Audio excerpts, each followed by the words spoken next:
Now, I developed the G-192 as part of the process of transformation from the United Nations, from Capitol Hill, and from the countries and the poorest of the poor that I represent.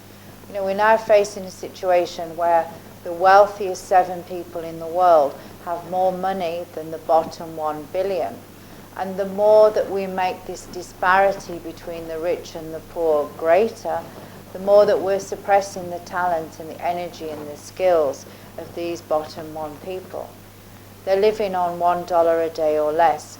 So when we look at it from a macroeconomic point of view and a microeconomic point of view, we need to understand that the G20 nations actually are responsible for 85% of global GDP.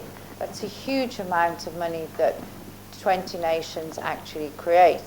And yet the other 172 nations only create 15% of the global GDP.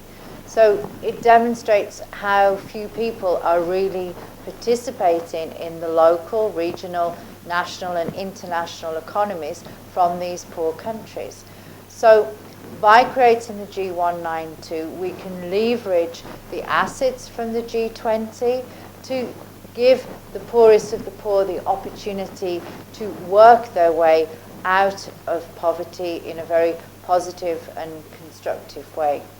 And that's my role, is really leveling the playing field, giving the poorest of the poor the opportunity to have access to energy, access to health, access to education, access to microfinance so that they can create their own businesses and their own cooperatives. All of these things will empower the poor far greater and in far more sustainable way than just giving handouts. Aid may help in a crisis, but it doesn't give anybody a long-term foundation to base their own prosperity on. As we go beyond aid and we go beyond trade and we shift our policies into empowerment policies, you will see all that energy released from the poorest of the poor. You will empower them, restore their dignity, enable them to feed their own families, to feed their own communities, to develop the economies in their own countries.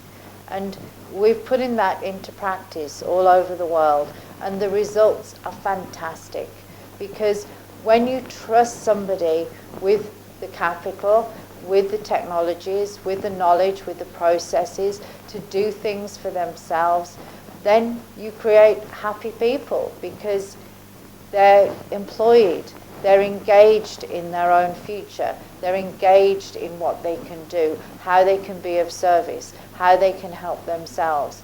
And just that alone is a fantastic gift that you can give to anyone. So I'm very proud of the new platform of the G-192. We will be opening the G-192 holographic assembly in Dubai, United Arab Emirates, and empowering all the world leaders to meet together to resolve crises, to develop opportunities of cooperation and collaboration between all the nations. Because, as John Donne said, no man is an island. We're all interdependent of each other. In a global economy, the person who grows the sugar in Uganda, the person who puts it in a container, the person who drives the truck, the person who puts it onto the port, the person who manages the ship, the person who works in the docks, all of those people are part of the global supply chain. So we can't differentiate now between rich countries and poor countries, between people who have money and people who don't, between this religion, this culture, this sex, this faith. None of that matters anymore because we're all global citizens.